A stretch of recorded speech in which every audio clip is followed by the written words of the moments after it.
Halo YouTube, Assalamualaikum warahmatullahi wabarakatuh. Berjumpa lagi dengan kami dari JPN Outdoor. Pada kesempatan kali ini kami akan mereview paket perlengkapan P3K Outdoor. Ya, seperti apa reviewnya? Simak terus ya.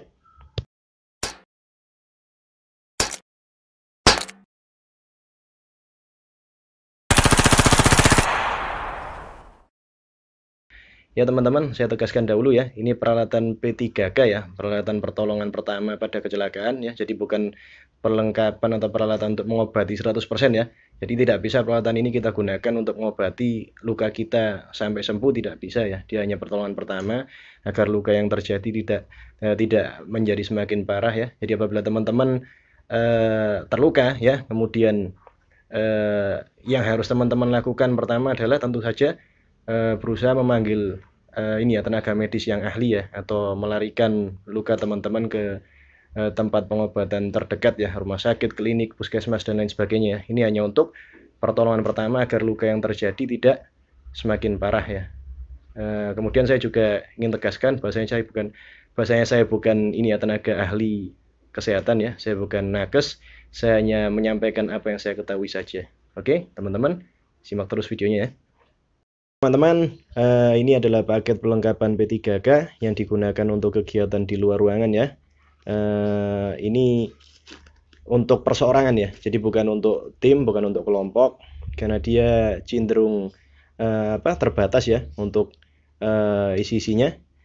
Oke, yang pertama akan kita review ini di bagian luar. Sengaja saya cantolkan ini ya, ini namanya tourniquet ya, atau biasa disebut dengan, atau tipenya dia tipe CAT ya, Combat Application Tourniquet ya, tourniquet yang digunakan untuk kegiatan ekstrim ya, untuk pertempuran dan lain sebagainya. Ini fungsinya untuk apa? Fungsi tourniquet ini adalah untuk menghentikan pendarahan ya, menghentikan pendarahan sementara. Cara kerjanya adalah tourniquet ini diikatkan ke bagian yang ini ya, yang pendarahan ya, bagian yang berdarah. Dan yang bisa dihentikan pendarahan dengan tourniquet ini hanya bagian ini ya, bagian tangan dan kaki ya. Jadi apabila misal tangan saya berdarah ya, entah terluka karena sayatan atau karena apapun itu ya, nah, ini tourniquet ini diikatkan ke bagian atas dari ini ya, dari apa namanya, dari luka di tangan saya ya. Jadi dari luka yang keluar pendarahan ya, mungkin seperti ini. Dia diikatkan seperti gini ya, kemudian dia dikunci ya, dikunci dengan menggunakan, ini ada penguncinya ya, jadi dia diputar sampai dia rapat, kemudian dikunci seperti ini ya, dikunci kemudian ditulis ya, ditulis waktu kapan tourniquet ini digunakan. Mengapa harus ditulis waktunya ya? Karena tourniquet ini tidak bisa digunakan untuk jangka panjang teman-teman ya, jadi dia hanya bisa digunakan maksimal 1 jam ya, 1 jam saja. Mengapa maksimal 1 jam? Karena apabila bagian tubuh kita diikat dengan menggunakan tourniquet, dia akan ini ya, akan darah yang mengalir ke bagian tubuh kita, misal tangan ini, dia akan berhenti sama sekali ya, sehingga apabila berhenti terlalu lama maka rawan ya, resikonya karena bagian tubuh kita tidak teraliri darah, dia bisa mati ya. Jadi organ-organ, sel-sel yang ada pada bagian tubuh kita dia bisa mati ya, sehingga resikonya berat ya, bisa sampai diamputasi ya, apabila menggunakan tourniquet ini dalam jangka waktu yang terlalu panjang ya. Ini tourniquet ya, kita bawa minimal 1 ya, akan tapi apabila kita melakukan kegiatan yang ekstrim, yang rawan sekali untuk mengalami pendarahan ya, misal seperti anggota TNI atau BRIMOB yang sedang bertempur ya, misal minimal dia bawa lebih dari 1 ya, minimal 2, 3 atau ya mungkin bisa lebih ya. Oke, kemudian kita review dari ini ya, dari pouch atau tas dari P3K perseorangannya ya. Nah, ini pouchnya atau tasnya. Dia sistemnya mul ya, sistemnya mul, dia menggunakan pita mul ya, seperti biasa. Ini dikaitkan bisa di vest kita ya, di plate carrier, atau bisa di koppel kita, atau bisa juga di tas kita ya, yang memiliki ini ya, memiliki apa namanya, sistem mul ya. Jadi ini dirajutkan ke perlengkapan kita yang lain ya. Kemudian dia bisa diakses cepat ya, bisa dilepas secara cepat karena ini yang dikaitkan di kopel di vest atau di tas kita adalah bagian ini ya, bagian ada kayak panel gini ya di belakang. Jadi dia bisa dilepas cepat. Jadi apabila kita membutuhkan untuk mengambil perlengkapan P3K kita lebih cepat ya, ini kita bisa copot bagelnya. Kita copot bagel yang ini ya. Ini kita copot.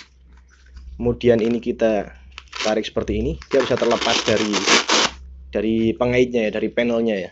Jadi ini panel ini yang dia kita pasang ke vest atau kopel atau tas kita ya. Ini kita pasangkan ke panel kita ya. Jadi apabila kita butuh perlengkapan kita dengan cepat, kita tidak perlu mencopot panel kita ya, tidak perlu mencopot pita moldnya. Kita cukup copot pouchnya dari panelnya saja seperti gini ya.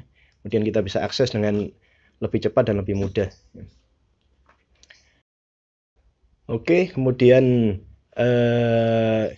tadi bagian belakangnya ya dengan menggunakan panel mold ya. Ini bagian depannya, dia ada velcro di sini ya. Jadi kita bisa tempelkan patch, emblem dan lain sebagainya. Ini saya tempelkan patch palang merah ya, agar mudah diketahui apabila teman-teman kita membutuhkan ya. Bahasanya ini adalah perlengkapan P3K. Kemudian ini juga ada pita mold di depan. Jadi apabila teman-teman mau mengaitkan perlengkapan lain di bagian depan, bagian luarnya ini ya bisa dikaitkan ya. Apabila perlengkapan yang hendak dikaitkan menggunakan sistem mold ya. Ya, kita buka bagian dalamnya. Oke teman-teman, ini bagian dalamnya ya. Ini ada ada kompartemen kecil yang ini ya, yang menjuntai ini teman-teman ya. Ini saya gunakan di dalamnya untuk obat-obatan ya. Jadi ada obat-obatan misal amoxicillin ya, anti infeksi ya, agar kita tidak infeksi, antibiotik ya. Kemudian ada juga paracetamol yang bisa kita gunakan untuk pereda nyeri dan lain sebagainya. Ya, kemudian ada obat-obatan pribadi yang lain. Saya gunakan juga untuk membawa ini alkohol swab atau ini ya, alkohol basah ya, tisu alkohol. Kemudian ada juga ya misal untuk obat pereda nyeri apabila kita sakit gigi ya, seperti Konstan ini. Ya, ini intinya untuk ini ya, untuk obat-obat yang kita butuhkan ya, obat-obat pribadi ya. Saya juga bawa di sini pemotong kuku ya apabila kita membutuhkannya.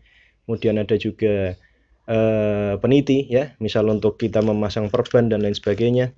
Ada juga pisau kecil ya atau cutter kecil. Oke. Kemudian ini ada ini ya, perban-perban untuk hemostatik ya, untuk pendarahan. Ini misal ada yang paling sederhananya, kita ada ini ya, ada perban ya, perban kasa steril ya, kasa steril standar. Kita minimal bak 2 ya. Kenapa minimal bak 2 ya? Apabila kita ada pendarahan ya, ada luka, dan lukanya dia ada luka yang tembus misal ya. Jadi ada inner wound atau luka masuk, dan ada outer wound ya, atau exit wound atau luka yang keluar. Maka kita untuk menutup luka tersebut kita membutuhkan minimal 2 kasa ya. Jadi satu untuk di luka masuknya, satu untuk di luka keluarnya ya, di exit woundnya. Nah, ini kasa bisa juga digunakan untuk luka-luka sayat ya, pendarahan-pendarahan yang lain. Kemudian ada juga kasa-kasa yang lain ya, misal seperti ini. Ini kasa steril yang bentuknya kotak ya, ini bisa kita gunakan untuk pendarahan juga ya. Jadi apabila misal luka pendarahannya berupa lubang ya, luka lubang, ini bisa kita gunakan untuk menambal ya. Atau misal kasa yang steril tadi bisa kita gunakan untuk menutup lukanya ya. Jadi ini kita bisa masukkan ke dalam luka yang lubang tadi ya. Atau lukanya luka sayatan misal, kita tutup dengan ini ya. Kemudian kita bisa tutup dengan ini ya, kita balut dengan ini ya, perban ini ya, perban balut atau perban elastis ya. Ini bisa kita gunakan untuk menutup luka ya, luka yang sudah kita tutup dengan kasa tadi. Kemudian kita ikat dengan perban ini ya, agar kasanya tidak tidak goyang ya, bisa menutup lukanya dengan rapat. Juga bisa ini dimanfaatkan untuk ini ya, apabila ada luka terkilir, ada apa namanya, sendi yang terkilir dan lain sebagainya, kita bisa ikat bagian yang terkilir dengan ini ya, kasa atau perban ini ya, perban elastik. Kemudian ada ini sama ya, ini juga kurang lebih seperti perban elastik yang tadi, cuman ini lebih tebal ya karena ada paddingnya. Jadi apabila kita mengalami apa namanya, mengalami terkilir misal ya, kita bisa balut luka kita menggunakan ini ya. Atau misal ada luka pendarahan ya, luka pendarahan di bagian yang selain kaki dan tangan misal ya, kita tutupnya dengan menggunakan ini ya. Jadi misal ada lubang, luka lubang di perut ya, kita tambal dulu dengan menggunakan kasa, kemudian kita balut dengan menggunakan ini ya, strapping pad. Dia sudah ada ininya, sudah ada velcro-nya ya, jadi tidak perlu kita ikat lagi dengan menggunakan pengikat ya, tinggal kita balutkan pada lukanya, kemudian kita ikatkan dengan menggunakan velcro di ini ya, di padding ini, di apa, perban ini. Kemudian ada plastik ya, fungsinya banyak, bisa kita gunakan juga untuk ini ya, apa namanya, pengganti cesil ya. Jadi misal ada luka di paru-paru yang butuh untuk ditambal menggunakan cesil ya, karena saya tidak ada cesil di sini, saya tidak memilikinya, saya bisa manfaatkan plastik ini ya. Jadi saya gunting menjadi dua, satu saya tutup di saya ikatkan di inner wound ya, yang satu di exit wound-nya ya. Fungsinya juga banyak ya, misal untuk kita buang sampah dari obat-obatan kita ya dan lain sebagainya, bisa kita masukkan di sini. Kemudian ada juga ini ya, ada betadine ya, untuk anti infeksi ya, antiseptik, agar luka kita tidak infeksi ya, kita teteskan betadine ke luka kita. Oke, kemudian ada juga gunting ya. Gunting fungsinya banyak ya, untuk menggunting kasa, menggunting pakaian kita yang hendak kita obati ya, misal ada luka di bagian yang tertutup pakaian kita, bisa kita gunting dengan ini ya, atau kita gunting perban, kita gunting kasa dan lain sebagainya dengan gunting ini. Kemudian ada ini, ada pin ya, ada pin penjepit ya, bisa kita gunakan untuk apa namanya, misal untuk telinga ya, apabila telinga kita kemasukan benda-benda asing ya, misal earplug kita kebablasan, tidak ada talinya misal, kemudian earplug-nya masuk ke dalam telinga, kita bisa ambil dengan ini ya. Kalau kita tidak mbak earplug, kita mbak kapas untuk menutup telinga kita ya, ternyata kapasnya masuk, kita bisa gunakan ini ya. Saya sendiri juga pernah kejadian dan saya mengeluarkannya menggunakan earplug ini. Kemudian ada jarum ya, ada jarum ya. Fungsinya banyak ya, untuk menjahit luka, untuk menjahit pakaian kita dan lain sebagainya ya. Ini ada kasa-kasa yang lain ya.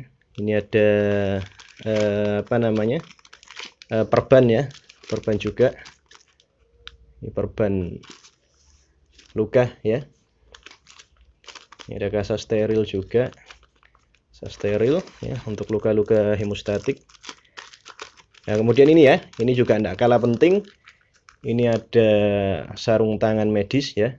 Jadi apabila kita hendak mengobati ya, hendak apa namanya, melakukan pertolongan pertama kepada luka yang berdarah ya, luka hemostatik, penting kita menggunakan ini ya. Jadi agar tangan kita tidak belepotan dengan darah ya, tidak kotor gitu ya. Ya kita gunakan ini ya, sarung tangan medis. Ya, kemudian ini ada juga emergency blanket ya, selimut darurat.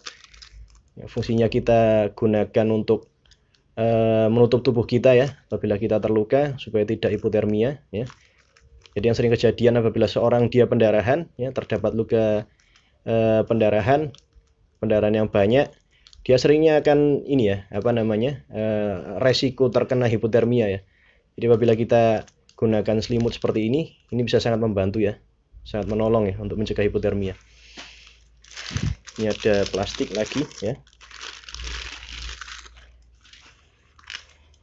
Kemudian ini juga ada cover ya, cover untuk menutup menutup pouch kita ya, tas medik kita apabila hujan ya, dan kita tidak ingin barang-barang kita basah, bisa kita tutup menggunakan ini ya, rain cover ya.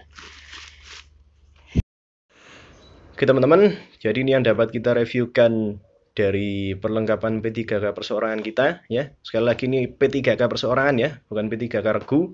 Apabila teman-teman butuh P3K regu maka tidak seperti ini ya. Dia tentunya lebih besar dan lebih lengkap ya. Saran saya apabila teman-teman hendak melakukan kegiatan outdoor, terlebih kegiatan yang ekstrim, yang berisiko tinggi, maka hendaknya setiap personil dia membawa P3K perseorangan masing-masing ya. Dan juga kemudian apabila teman-teman ingin melengkapi, mungkin bisa ditambahkan beberapa ini ya, perlengkapan lagi ya. Misal bisa ditambahkan jarum dekompresi ya untuk luka yang berhubungan dengan pernafasan ya. Kemudian bisa ditambahkan selang pandu udara ya. Jadi selang pandu udara itu digunakan untuk ini misal ya, seorang dia terbentur, kemudian dia tertelan lidahnya sendiri sehingga susah bernafas, maka selang pandu udara dapat digunakan untuk membantu pernafasan ya, agar